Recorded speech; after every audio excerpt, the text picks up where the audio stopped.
Hey there guys, how's it going, and welcome to a new Black Ops 2 Gold Gun video. Today we are having a look at the M8A1. This was very much one of the most requested weapons in the last video, so if you want to tell me a weapon or anything you can get gold camo for that you'd like to see and that you'd maybe like some tips on, feel free to leave a comment in the comment section down below and I'll do my best to make sure that I do the weapons that you guys want to see the most. But I have done quite a lot of these, so you might want to check the playlist just to make sure that you're not going to be requesting something that I've already covered.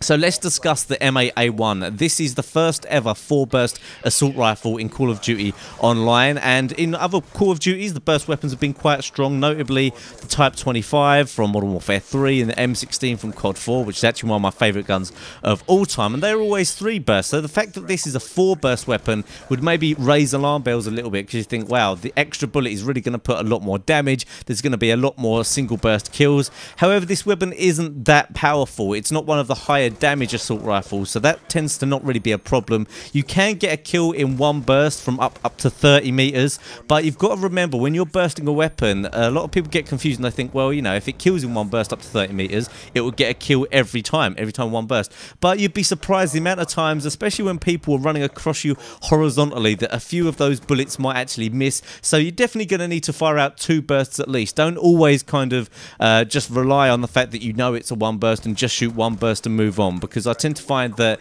you know, the odd bullet will miss. You don't always have pinpoint accuracy, and obviously with a little bit of lag or something you might end up missing the target with every single bullet of a 4-burst. Now, you can get a kill in actually 3 bullets of a burst, but that's over such a small range it's not even really worth thinking about. So I'm going to go over my favourite attachments with this weapon. Not really perks. I tend to find that perks aren't too important when it comes to the weapons. Maybe back in the old days when things like sleight of hand and steady aim were perks, but obviously now they're not, so all the attachments are things to do with the gun. So let's just talk about attachments, because it definitely, I feel this gun does need attachments. There are some guns where you only need 1 or 2 attachments, but for me, I was always after the primary gunfighter, and if I could, I'd probably put 4 attachments on this weapon.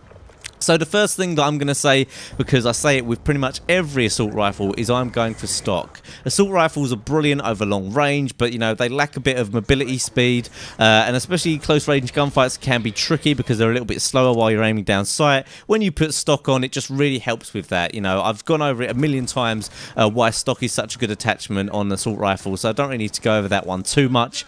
I've gone for fast mags. Now, fast mags and extended mags are both very good options. As you guys know, as I've said in previous videos again, that I reload a lot of the time. I've just got a thing where I like to reload because I feel like having more bullets available to me is going to be more desirable, so I reload at every available opportunity. However, if you're someone who can control that a little bit more and you don't reload quite as often, extended mags is a very good option. Extended mags will allow you to get 10 bursts out of this weapon before you need to reload, and that's actually, you know, that's enough to kill 10 people technically. Not that you'll probably ever do that. I can imagine 4 or 5 will be a maximum because you'll miss bursts here and there, but extended mags is a good option, but I've put fast mags just because I like to use it and I'm using it here.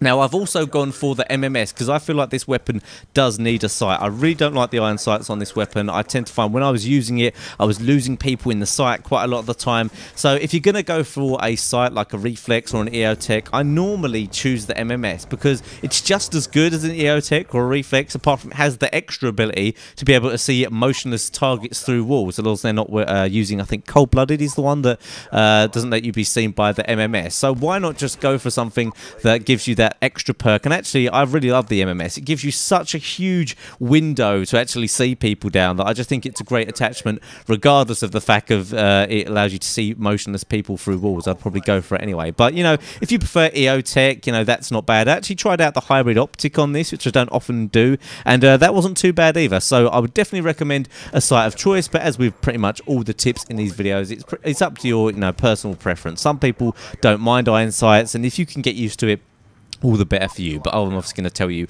what I thought was the best things that I used. Now, there is an attachment that I've not mentioned here that was actually really good when I tested it out after getting these clips, and that is laser sight.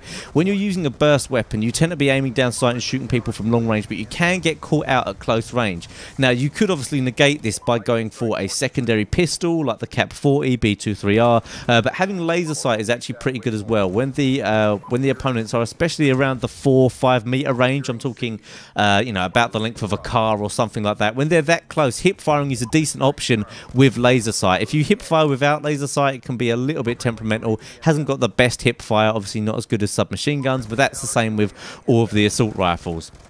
So in general, I'm not actually a massive fan of this weapon. It can be very good, and you will see, say, like some of the pro players using this weapon. If you've got a great aim, you can really beast with this weapon, and that's the case with a lot of the later unlocks in this game. If your aim is very good, then you can really dominate, but it's not very easy to use for your average skilled player. So I've given it an 8 out of 10. If you were a really, really good player, it would probably be a 9. But if you're someone who struggles with their accuracy a little bit, it's going to be a 7, because the burst weapons are difficult to use if you're not that sharp with your aim. But if you are finding burst weapons difficult, you know, just use these attachments. Try it out. Stock and a reflex sight or an MMS, and you should be a little bit better with it. So finally, I want to discuss the select fire attachment, because a lot of people recommend that for this weapon, and I would actually say it's not too bad on this one. Previously, when talking about some of the burst and single fire weapons, I say don't go for select fire, but it's not a bad option with this one. You don't get a damage penalty like you do with some other weapons when you go select fire, and it goes up to 900 RPM, which makes it a very fast killing weapon